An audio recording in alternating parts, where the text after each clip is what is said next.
Now then, and welcome back to another episode of Stoneblock 2 on the NemGo server. Now, at the moment, I'm here in what will be an amazing factory by the end of today's episode. I'm going to be digging out all of the stuff that's here already, putting all the walls in, sorting it all out, making it look less stone block. Much less stone block is the plan. So, I've been getting together some bits and pieces. I've had this little setup over here, automating water into barrels, automating dust into barrels, and getting myself loads and loads of clay. Right? Lots and lots of clay. Oh, excuse me. Ego is streaming right now, so I've been kind of building this up for, while Ego's streaming, so I can just get on with it while I'm watching his stream. But I've then got a little setup here where I put the bricks, or put the clay, boom, in the top there, boom, and then that will then automatically get pulled out of the top and put back into the top. So it's filling for the clay blocks. So I just fill that with clay dabs and get my clay bricks back. I've also got another couple of bits and pieces over here. This is just machines. I just sat here and I just started making thermal expansion machines. I don't even need a glacial precipitator to make snow right now. I just don't need it. I haven't really needed a magma crucible or a fluid transposer, but I've got them for when I do. Pulverizers and compactor. I actually needed a compactor. Induction smelters and all the like. Yeah, I've got them there for when I need them. Not because I want them right now. And over on this side, I've started on the Ender IO. They've made it so difficult to get Ender IO. It's crazy. But it's just a case of making dark steel. And that's why the simple alloy smelter's there. But anyway, that's not what I'm doing today.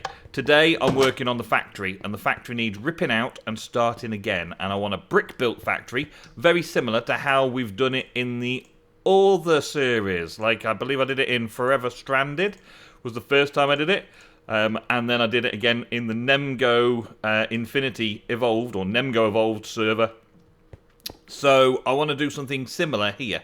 I've got two stories. I've got this first story and a second story that I've dug out with a builder.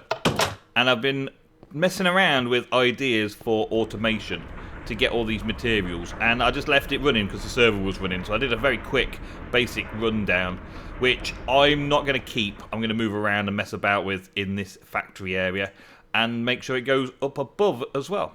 And I've got my little cut through for the stairs that come down and some doorways in and all that kind of stuff. And my power supply, I've now got enough power doubling up in here. Just feel a little bit laggy in here though. I might have to change all the lava out for the heating elements because it's a bit laggy with this lava flow. But the idea at the start, the lava mills and the lava and all that, it was kind of like killing two birds with one stone, right? The idea is I've decided that I was going to have this sort of area here. I've got a whole hollow out area below me. I was going to put water mills all in those just to give me lots of GP. So maybe I'll remove those and change that out as well. Not right now though, not right now. It took me ages to create this setup to give me lots and lots of power, early game power as well, so that I can bring things like this across and use some wireless redstone to get it all operational. So I've got some wireless receivers, you can have a look, wireless transmitters and wireless batteries and all that kind of stuff. But anyway, I need to rip it all out and start again. I'm still waiting for some more bricks and some more materials, but factory blocks have been a lifesaver because they're so cheap. Just normal stone, which I've taken out of the ground, and some iron ingots, and you can make these wonderful chisel blocks, as well as these wonderful chisel blocks over here. Look, yeah, starting to look really good. Up the top, this is the basement level where I'm going to be producing all of the things, like we do with the sieves. I've already shown you all that, so I'm not going to do that again. I'm just going to do that on off camera. And then I've got these artificial windows, which I'm now waiting for glowstone to fill in the rest, and more bricks to be created. I'm not waiting for the factory blocks, but I'm kind of doing it in sequence, so I'll get it all done. And I've got lots of little connections through to other rooms, such as the smeltery, so I can get in and out like that. And then there's the main section here that gets me in and out of the main craft, so I can come in out of here. Then point is that I'll be storing blocks in here. This will be a warehouse, so I'll be storing all of the resources in here, and probably have an access panel or something here to access them all quite quickly, especially when it's AE related. AE probably comes down from the top to access all of those, and all the materials will be created down below and brought up. So I've got to get started on that. I've also got the power supply coming in from just this section over here, which is the power supply down there, coming in and around this section, just to help that bit out. Overall, it's quite good progress, but there's still lots of work to do. Alrighty then, it's time for the grand reveal. It's been 3 of Ego's live streams. Yes, and he does like 6-hour live streams. 3 of Ego's live, well, maybe 4 hours? Yeah, let's say it's been a long time, right? It's been a long time. Many hours of building and waiting for building supplies and just doing the same kind of thing over and over again. Building a section, waiting for some more resources, building a different section, waiting for more resources, coming back to the first section, finishing that off, doing on to the next, and so on and so on and so on. Running backwards and forwards, getting it all done. And now we've got this factory-like thing with the natural daylight looking in, which is very nice for this skyblock lark. Having a bit of natural daylight is quite cool. I like it. I've also found these little dark lamps from Missing Pieces. Missing Pieces is a mod that has some quite nice missing pieces from Minecraft, I guess. I've never seen it before. It must be new, but it's very nice. I like. So I've got those. And I left a gap of 2 down the middle, which meant that I was on 4 this side, 2 in the middle, and 4 this side, so that I could have 2 runs. One's going to be a power cable, like so, running across between the things, from my power plant down that end, all the way to whatever I'm powering on this end. And I'm also going to have an AE cable, because I want AE cables to run nicely down here as well. So that's a future project. This like basement area, which is at the foot of the stairs. So we go around the stairs, foot of the stairwell that I built. This is the lowest level of it. Comes down into here. And then we've got production. This is like, we're going to have something over here producing regular things. We've got this setup here, which I'll talk you through in a second, setting up regular things. Then we've got a little setup here that does, just redstone. So I've just got some lava barrels, which are currently disconnected because I'm disconnecting stuff when I'm not using it. Like I connected up this thing. This is a chisel and bits lava into Obsidian Generator. So it's just one of these barrels with water on the top and pumping lava in, and it makes obsidian, and then it gets pulled out and up to storage. Well, it filled a barrel up overnight, so I turned it off. Simple as that. There's no point having these things on if you don't need them. So it's got 64 stacks of obsidian upstairs, and I've just turned it off. But it still looks cool, so I'm not going to move it or anything. Still a nice little barrel job, a little tank thing that I've done there. I quite like it. The only problem was I wanted this cable to fit down the middle of the wall. And that little section there doesn't work. So I'm going to have to do something about that, I feel. But, oh well. It maybe could come out a bit further and then go up that side anyway and snake in there. Because it doesn't have to be the same as the power. It doesn't have to be the same everywhere. I could just bring it across, and then that might look better going up there and across and in. That might look better. Also, the gap for that had to move a couple of times, so anywhere around here would be okay, I suppose. We'll see. But this section, apart from this final wall, which I haven't decided whether to do a feature wall of it or do anything in particular. Like I did a big fan side on that side. I think I might do something different on this side. Like, well, I don't know. I'll play around with it and I'll let you know. You leave me any comments down below, any ideas of what we can do down there, okay? Any good ideas about what I should do in that area, right? And the one I pick, I've already got a few ideas, right? So if somebody picks one of the 3 ideas I've already got for that section, I'm going to then get a name tag. And name tag one of these dudes in here, because these are all randoms at the minute. Randoms that, well, I've never played with. So I would like to put some of you guys into these 4 sieving slots to help me out in this sieving area. These are the only 4 sieves, the last 4 sieves, and the final sieving operation that I'm going to do. So these are my 4 sievers. I've got 3 suggestions that I've got in mind for this area. if I get 3 of you who agree with me, then I'll put that in there. And then I will put 1 more if you've got a really helpful comment today's episode. Okay? As for the rest of it, I just disconnect all of the cobblestone production, but it would normally produce cobble, and then the cobble would come down this way and go into the initial simple sag mills, right? So we all know this process by now, right? You smash cobble into gravel, yeah? So that's the first stage. All of these sag mills are smashing cobble into gravel. That's the first stage. All being powered, of course, yeah? The next stage, we've got gravel being stored in a barrel there. This one, the gravel gets moved and made into dirt. Yeah, we all know that process. So all of this row is then dirt production. And then I've got a dirt barrel there. Then all of the dirt gets produced into sand. And I've got a sand barrel there. Then the sand gets produced into dust. And I've got the dust barrel there. So I've basically got a barrel for each row. And then those transfer nodes go into each of the sieves. And just to add a little bit of, well, I say realism, in a loose sense of the word, just to make it more aesthetically pleasing, I've put some condensed blocks, compressed blocks down here, just to make it look like a bit of the materials have fallen on the floor in the factory, and it's kind of signifying what's in each route.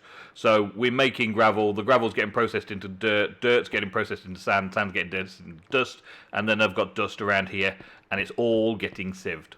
Now I've done this with 2 power supplies, so the power comes in and goes across to the 2 hardened flux ducts at the minute. I don't know if I'll use something different in the future, but hardened flux ducts move about 10,000 RF per tick, or 2,000 or anything. It's more than this energy cell can receive anyway, so it's great. And then the energy cell has got power coming to these 4 sieves, which I can turn on and off. So if I turn this on, the sieves will start gaining power and start sieving stuff, right? Same with here, I've got this set up so that I can turn all of these sag mills on and off. These are pretty noisy when it comes down to it, look at it. Yeah, they're pretty noisy when they're working. So I can turn them off when I'm here recording or busy doing things. We don't need the production of resources in such an en masse when I'm on a server. I can turn those 2 switches on, log out, leave the server to run overnight with all of that production going on, and then turn it off when I get back in the morning.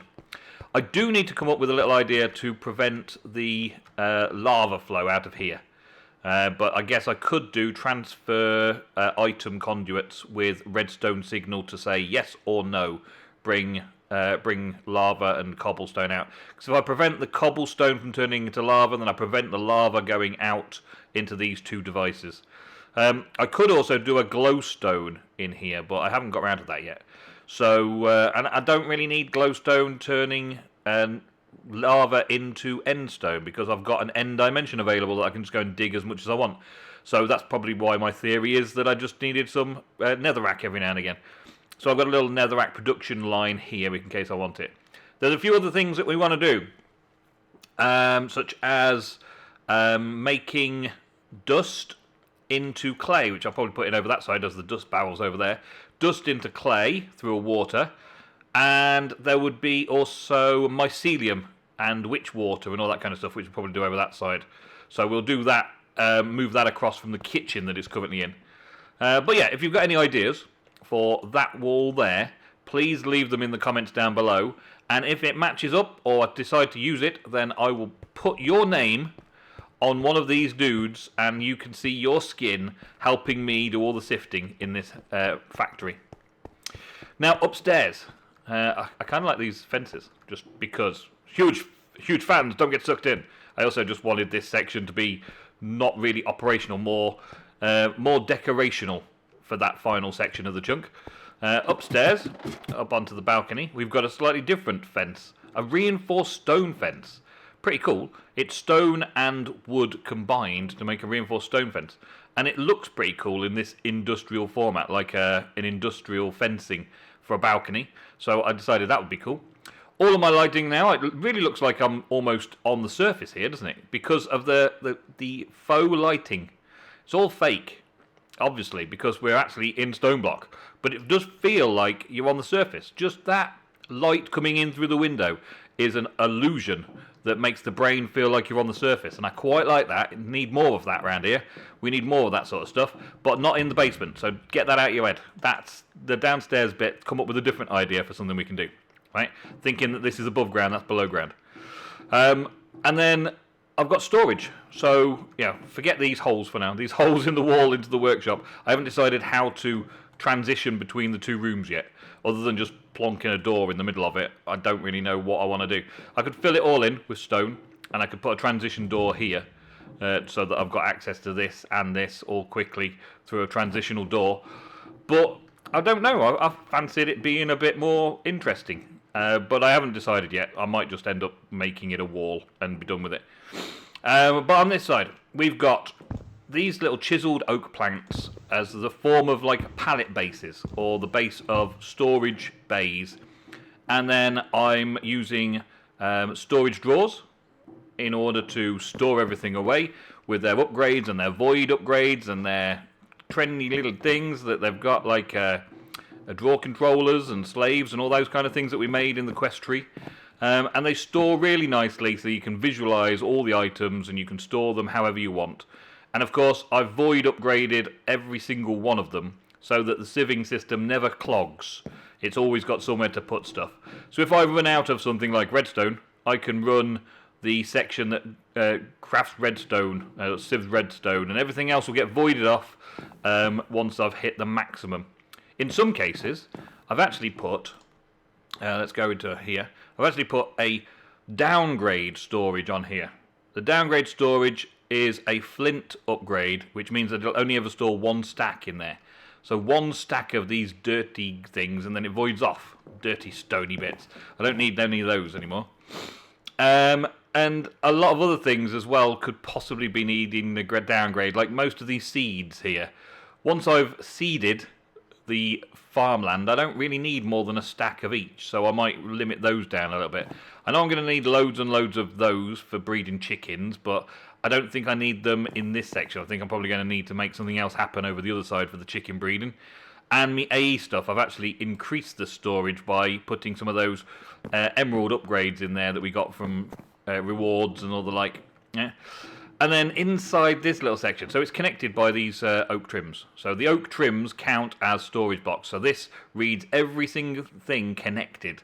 So they're all connected, and it connects across to that side. So this connects to this bit. And I had to do a 3-wide because the original Stoneblock central area is a 3 area.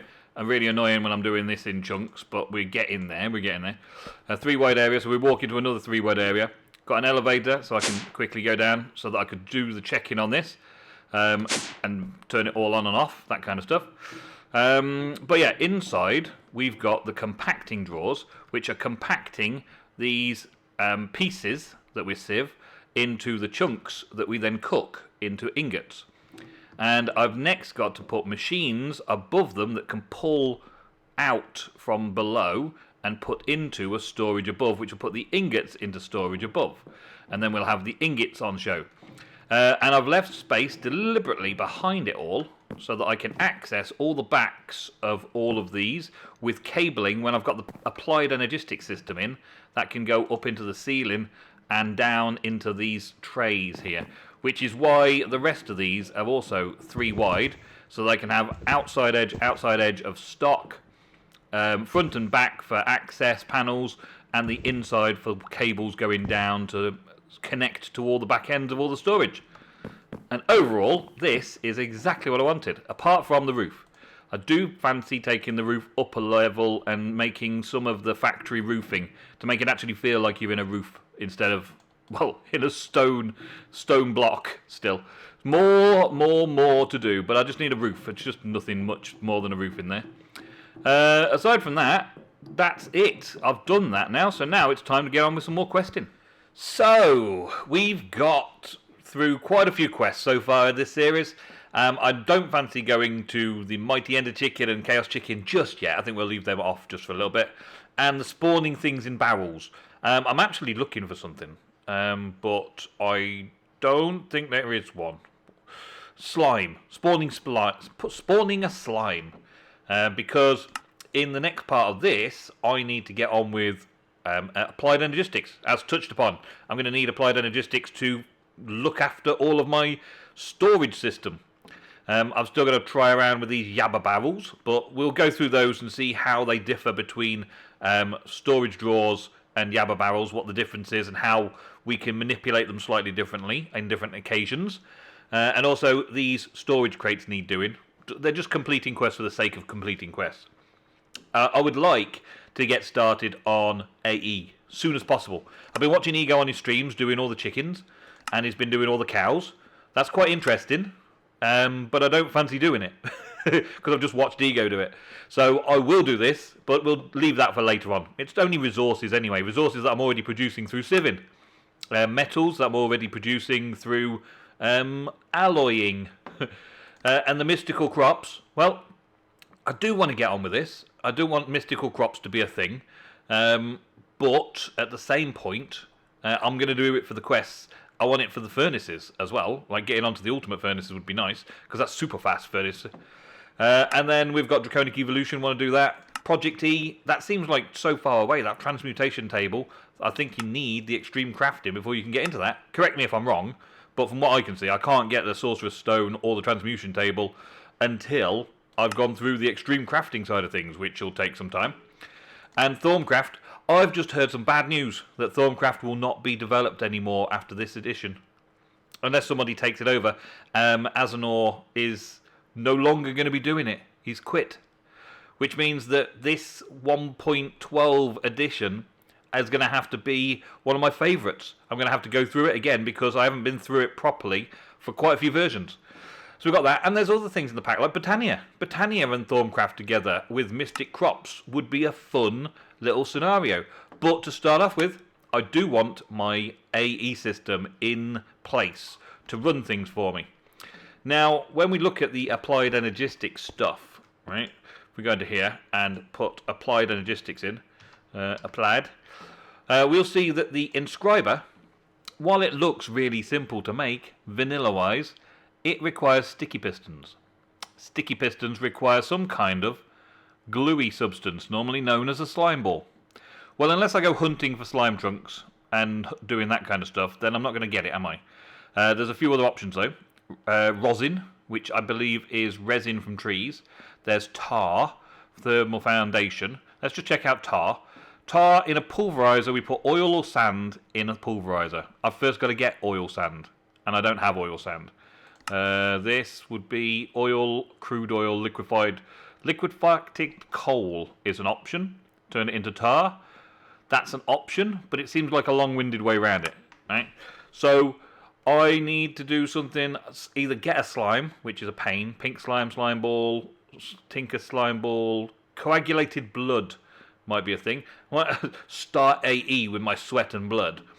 That might actually work. Let's go with that again. Let's have a look at the blood. I was thinking of something a little bit more creative, but yeah, a bit of coagulated blood might not be too hard work. So we can get a coagulated blood slime block. Can we just cast it? Cast blood into a casting table. I don't think it needs a cast either. It's just blood in a casting table. So yeah, let me get on with that then. Put 1 or 2 bits of gold in. We're going to put a few bits of gold in just to melt that down, and then I'm going to step in it, and that should then, with the liquid metal, hurt me enough that I can put some blood in there. It's really, really not the greatest method of things in the world, is it? Maybe there is a better way. Kind of like, as long as it doesn't hurt you too much. I've got enough regen to make this not a big problem. And then I should be able to regen with this. Yeah, and if I put this pick in my hand, this pick's got the pig iron, which is tasty, which means that as I need food, it will automatically feed me. I will lick the handle of my pig iron. Num num. There you go. Look, so I get my food back from just eating the handle of my pick. Or my hammer, which is kind of crazy. How much did I need anyway? No, I needed like 160 or something, didn't I? Let's see what we've got. We've got 360. Can I just pour it without any need? Does it just become a blow? Yeah, it does. Hey, so I need 2 of those. Maybe I should just go through this with you a little bit. I made some superheating elements to replace the lava, to try and make it a little bit more, not efficient, because it was already efficient, but less laggy, because lava is a bit more laggy than anything else. And so steel, charcoal, iron, and one of these stone hammers from Tiny Progressions can make steel ingots. Turns the iron ingots into steel ingots just with a click of a button. Bink.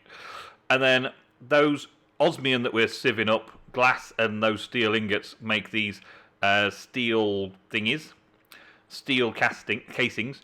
And then the steel casings with a bit of copper and redstone that we're sieving up can make the superheating elements. And that is fairly useful in quite a lot of things. But under the crucible, it's 60 times speed for making lava. So I can probably reduce a lot of my lava to power ratio because this is 60 times more effective. I think lava was times 5 or times 3 or something like that. So that's almost the whole room of lava production in one block. Yeah, but that's for another day. I'll sort that out off camera and come up with a good solution. Also, uranium. Uranium obviously means that I'll be able to do the extreme reactors, which will be cool. So anyway, yeah, before I'm just going to start making all of these things, I'm going to put them onto the crafting recipes on the side here so that we can start getting those things going. I'm going to need a controller, which is going to need an engineering processor. So we're going to need to make the inscriber in order to make the engineering processor. I don't know where we can get these processors from, actually. These calculation presses. It requires Certus Quartz Essence. Or we can put a block of Invar and a Certus Quartz into an induction smelter to get those presses. Excellent. So those are things that I'm going to be able to do as well. That's good. So just the inscriber press, we do have all of the presses. Silicon in an induction smelter with a block of Invar. Yeah, okay. And silicon we can get how? Silicon is from smelting from the sag mill, or alloy smelting. No, sag mill. We can turn clay into the clay dabs and silicon. But I also have some redstone ore and things like that that I can use the sag mill for. So I'll make a few of these basic things and get them all ready so that we can craft away at the start. I do love me some Applied Energistics too. It is a pretty amazing mod and it does everything that I wanted to do. This RF Tools that I'm standing next to is very good early, and it's very good at being completely wireless. But that feels far too cheaty to me. The wireless technology of it all, travelling items around, the Applied Energistics cables and channels and drives and all those kind of things just feels a little bit more realism to a high-tech mod. And I really like playing around with it and sorting it all out and rewiring places, and the things you can do with it are amazing. So I will be doing some more of that in the next episode. Thank you very much for watching. Don't forget to subscribe, like, and check out my Patreon if you want to help out. I will see you in the next episode very soon. Goodbye.